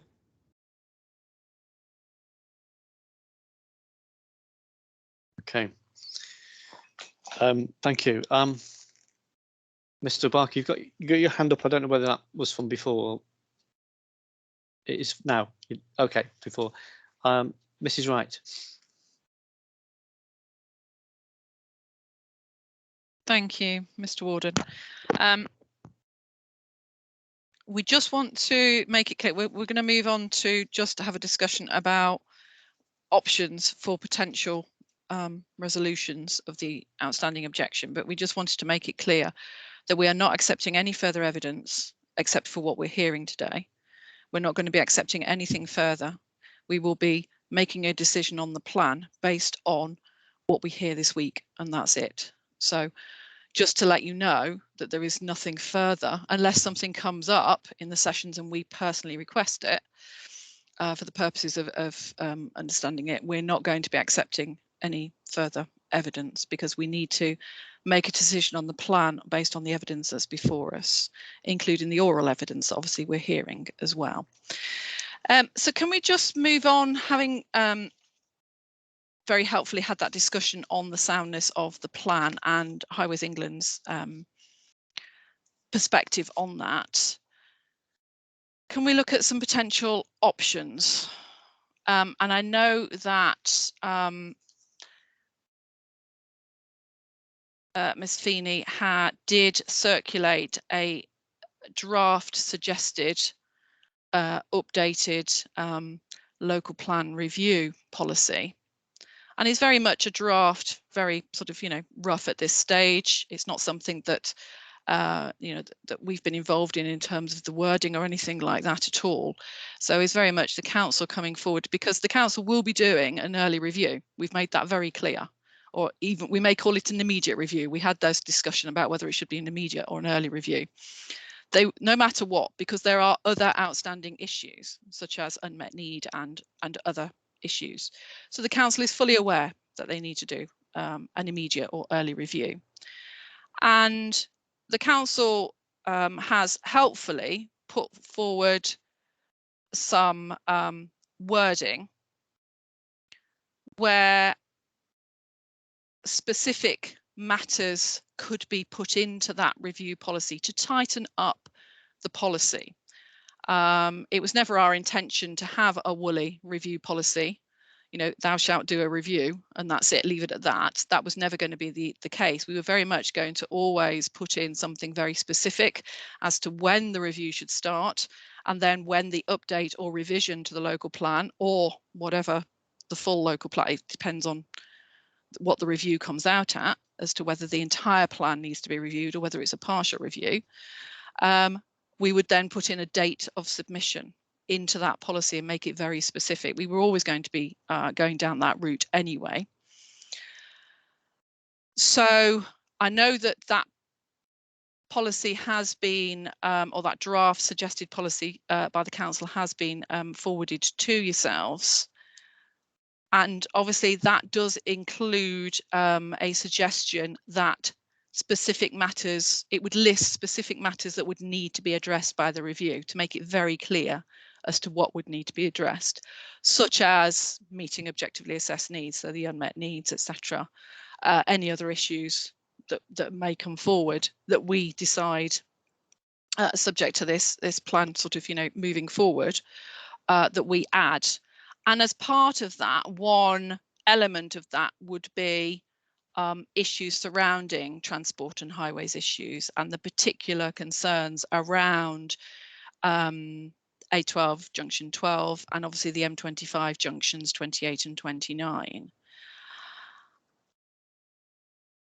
How, what's the Highways England's thoughts on that as a potential option? Because it's just an option at this stage, and I would then like to consider whether there are any other options on moving forward. Could I just understand if you have any thoughts on this, just from Highways England's perspective, before I then move on and consider other participants in the room, their perspectives, your thoughts on whether this would sort of not overcome your objection, but assist in subject to this happening, you would potentially be content to withdraw your objection, for instance. That's an option. But I need to understand from the Highways England's perspective whether you would be content to go down that route. So can you just explain to me your thoughts, if you have any, on that? Yes, ma'am. Yeah, I mean, broadly, we are content with that proposal. Obviously, we've read the draft policy that was put forward by yourself through the programme officer, and also the one alternative wording submitted by Brentwood Borough Council. And yes, we would be happy to go down that route, but we would probably want to see that policy strengthened by an addition of a requirement for transport assessments to be submitted for any development within the plan that comes forward that could have the potential for impact on the strategic road network. So that would basically be our only addition to what has been suggested by Brentwood. Okay. I mean, I don't know whether you would want us to potentially draft something out and submit that, some wording through the programme officer for you to consider as an addition to that, the draft suggested by Brentwood. How quickly could you get that done? I'm just thinking it would be useful to, it's not something, as I said, we're trying to resolve issues this week as far as we possibly can. And we have an outstanding matters issue, matters session on Thursday purely with the council to run through some key points that we want the council to take on board and to amend elements, etc. So is it something that you could come up with quite quickly to assist? Is it something that may an initial draft of that we could probably do? Would you want that submitted then tomorrow? That's basically what I was going to ask. Yeah. It's as quickly as, literally, today, tomorrow would be marvelous. Because sorry, I was going to say, because it would just be a draft, because at this stage, obviously, we haven't got to the point of full-on main modifications yet. But the closer we can get to understand what it is that you would like that would assist, obviously, it's something we need to discuss, because it's obviously then it would be open to consultation as part of full main mods consultation, etc. But if you could provide some wording where you would which would give you an element of comfort that if that is in, and then if you could explain, because I just want clarification. You're saying that you're content with that as a way forward. Does that mean that with that way forward, you would be, you would no longer say that the plan is unsound? So you would withdraw that objection. We're trying to understand, is it obviously conditional upon that being in a policy within the plan?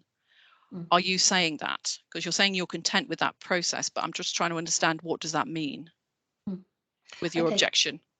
Can I just seek some clarification from Mr. Walton on that point? Thank you. You can. Thank you. Thank you. I think it would be sufficient for us at the present time to remove the objection. However, the risk would be with Brentwood, because it's their local plan. It would be then up to them to demonstrate that the plan is actually sound. So it's, in some ways, it is postponing a decision. However, the circumstances do change, and it may well be that a review going forward may well be favourable to Brentwood, rather than the process that they've had to undertake because of the tools available to them within the last couple of years. So, for instance, they do now have a model from the Lower Thames Crossing team, which they may be able to use fully, subject to confirmation. Similar authorities south of the river, for example, Dartwood and Bexley, have also been given models to use, and they are using them. I don't really see why Brentwood should be restricted in their use of the models if similar authorities south of the river are actually using similar models. So that will certainly help with an assessment. Moving forward, there is a situation with COVID and peak hour trips, which it may become possible to factor that, although at present it's not possible to factor that into any assessment because we don't have any certainty moving forward on what those impacts will be. But it's looking as though, within 1 to 2 years, maybe those impacts can be factored in, and that may help with peak hour assessments, for instance. So yes, we are happy for the objection to be removed, but that doesn't mean that once the evidence is presented in future, the objection will not return. Absolutely, and you obviously have that right to as things progress, as and when a review process happens, etc. You have every right to object to whatever then is put forward to you as part of the evidence, or you may support it. As you said, you don't know until that review process goes ahead. So thank you for that clarification. That's really, really helpful. Thank you for that. Other than going down the route of some specific wording within a local plan review policy, does anybody see any other potential options for resolving that particular the Highways England objection? Is there anything else that Highways England, for instance, had thought of yourself that might have resolved any particular objections?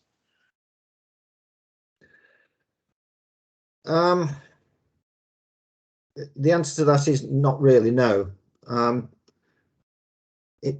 It wouldn't be possible, for example, for us to say that a proportion of the plan would be acceptable, because apart from current planning consents, it hasn't been demonstrated to us that, for example, you can get away with 5 years growth because it's not going to have an impact on our network.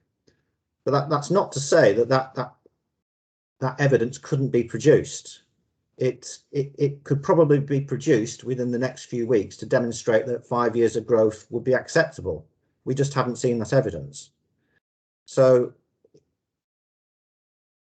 as of today, we are not able to say a proportion of the growth could be accommodated within X number of years, for example, or we haven't seen any evidence to demonstrate that, for example, we could get away with 10 years of growth on our network, and it's the last 5 years that the mitigation is required.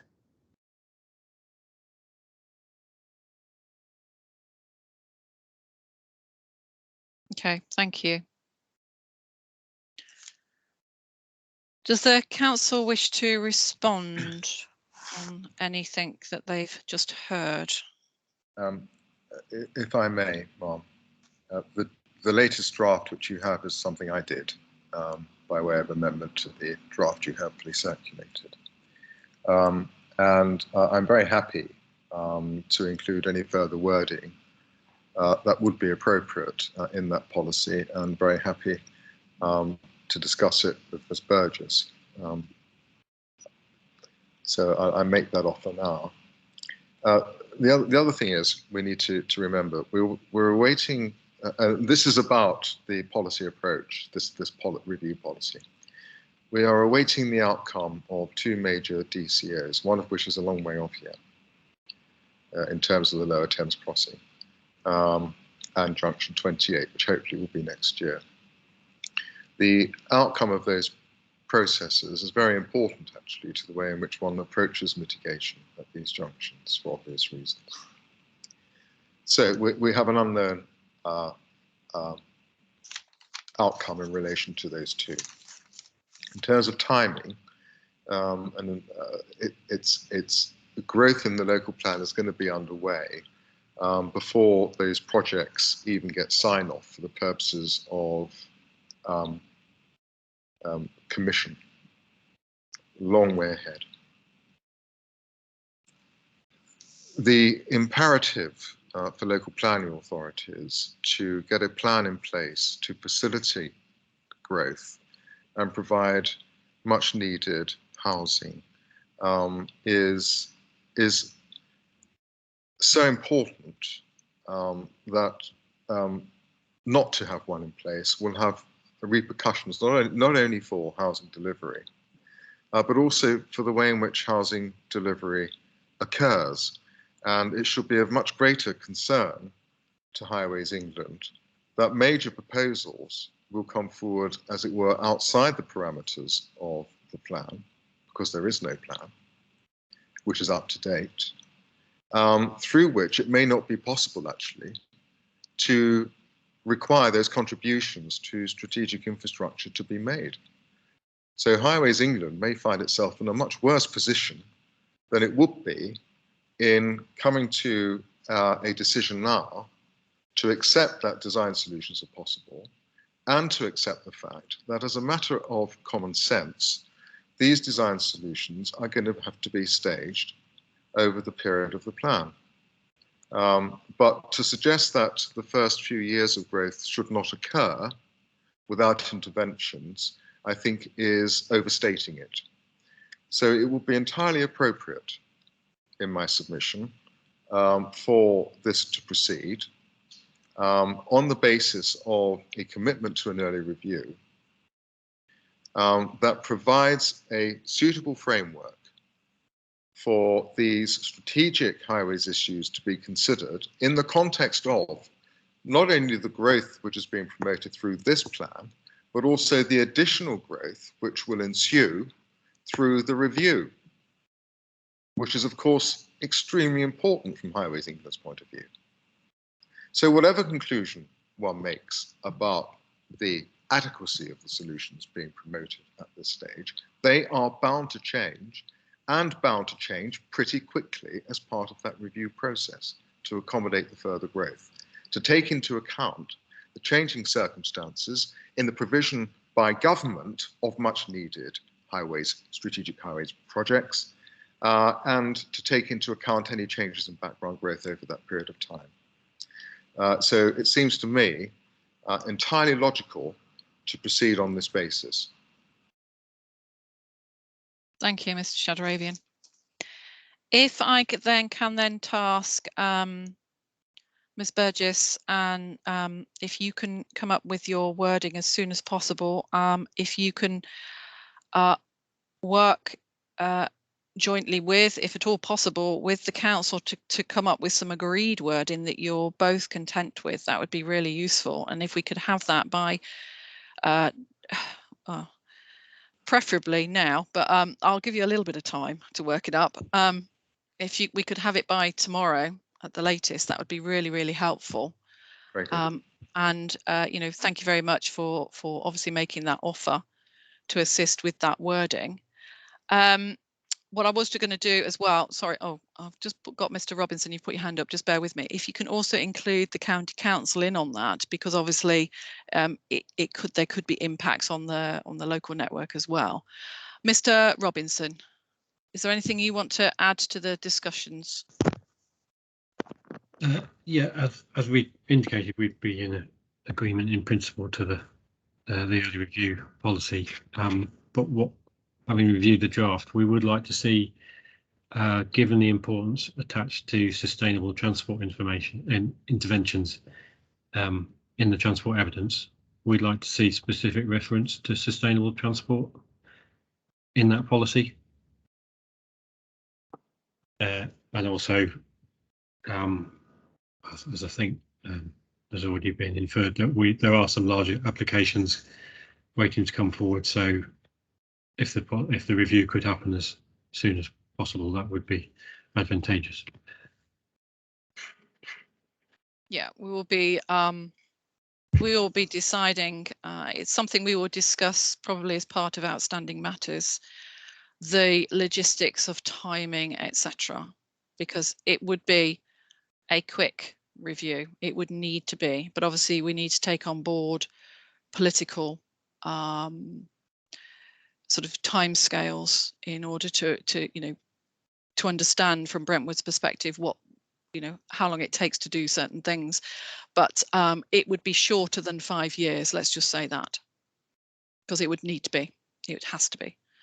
So exactly what the submission date would be as a requirement, that's something I know what I would like in there, but it's something, and me, myself and my colleague, we know what we would like, but we will discuss that on Thursday with the council in terms of the deliverability of that. Okay, so thank you for that, Mr. Robinson. That's something that obviously the council can take on board as part of that policy, local plan review policy suggestion. So thank you for that. Anything further on agenda item 3 then, the options to resolve objections? Well, I think we've come to a potential solution or resolution there. Are there any further points in relation to transport in terms of this focused discussion that anybody wants to raise that hasn't been talked about yet? Because we just then want to move on to the commitments to joint working.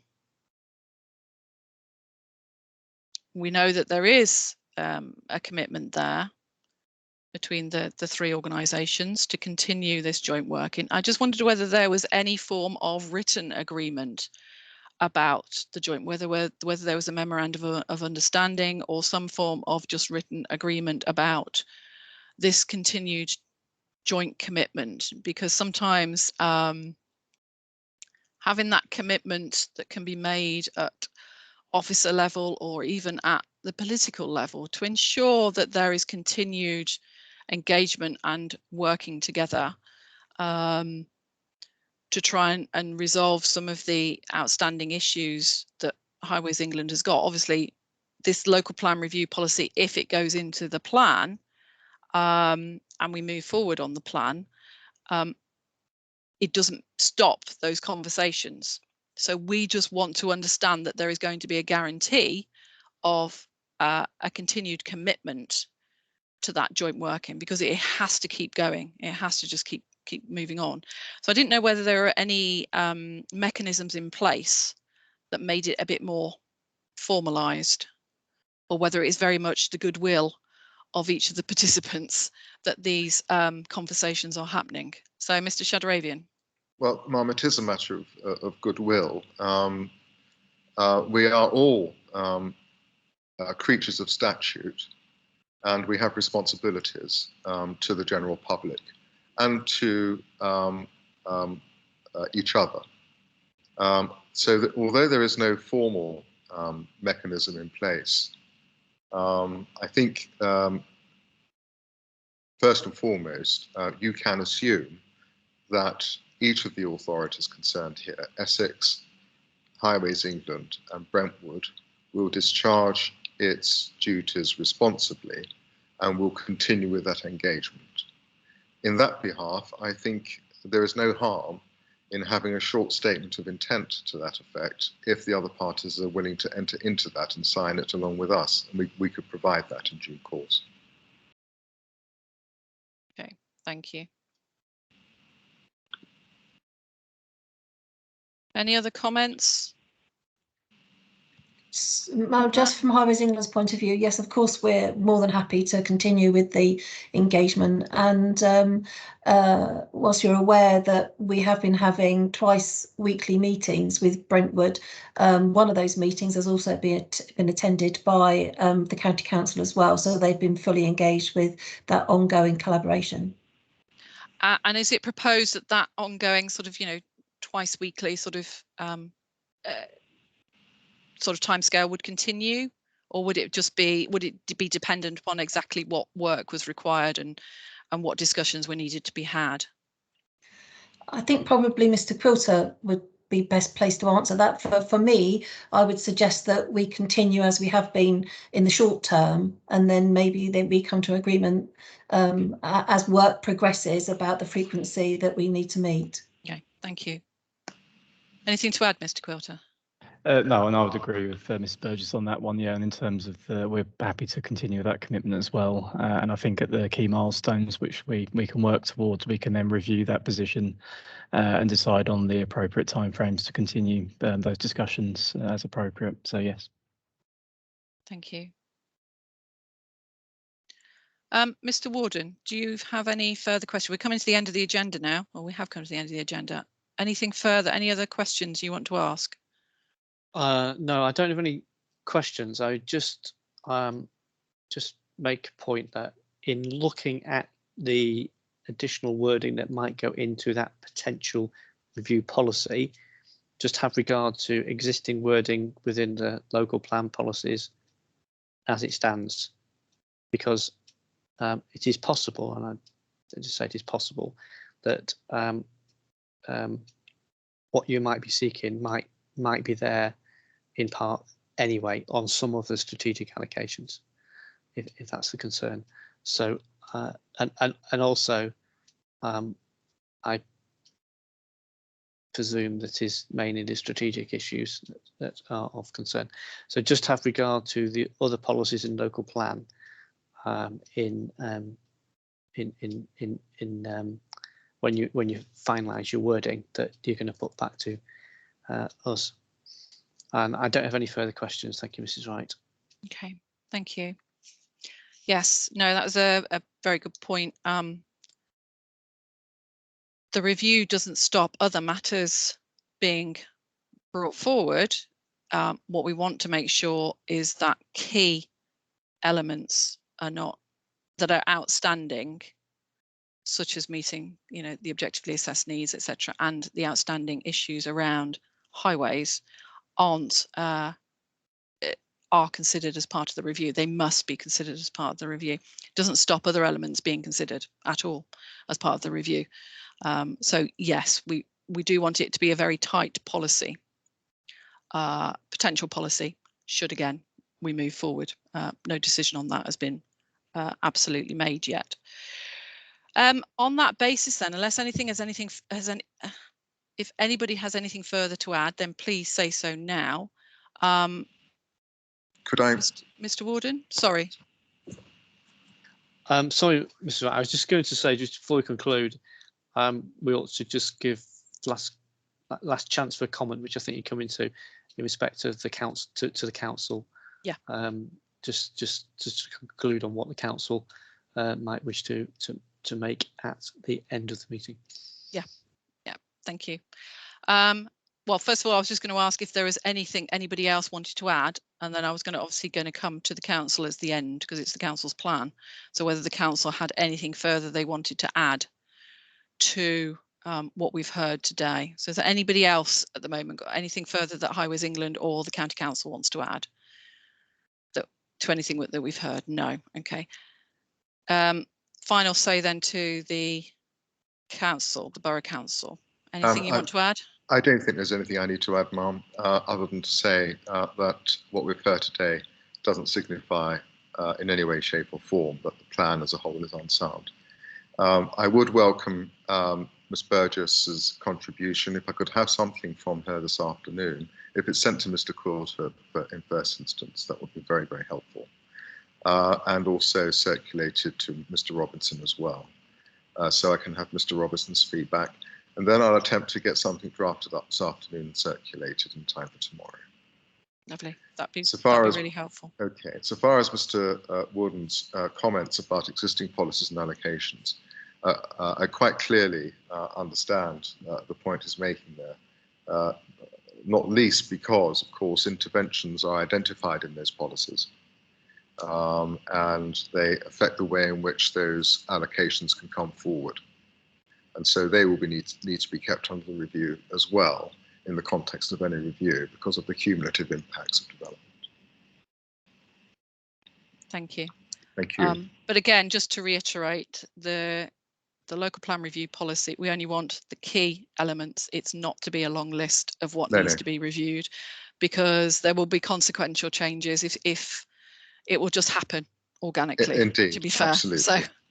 So we just want the key points, and our key points at the moment is about the unmet need or the objectively assessed needs, subject to that being reviewed, and obviously the transport issues. Yep, That would understood. be it at this stage. That's understood. Okay. Thank you. Great, thank you. On that basis, I would really like to thank everybody for their contributions today.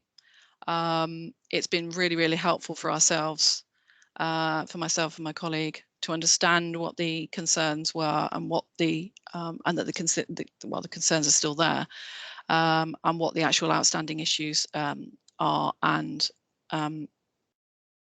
everybody's perspectives on that, and the discussion about a potential resolution through potential additional wording to a local plan review policy. So really appreciate your input and your time on this. We do have obviously matter 12A tomorrow, which would be discussing purely highway matters, because obviously we dealt with other issues. I'm not proposing to repeat anything.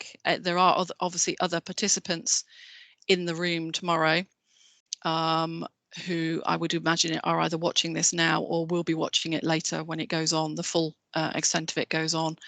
But I'm not proposing to have a discussion. We're not going to be going over what's been discussed in any great detail. Obviously, participants will have an opportunity to respond to anything that they've heard today, and will have an opportunity to obviously have their say then. Okay, so thank you very much, ladies and gentlemen, and I'll see you, well, whoever's involved in the meeting tomorrow, we'll see you at 9:30. Thank you. Thank you, Ma'am. Thank you. Thank you.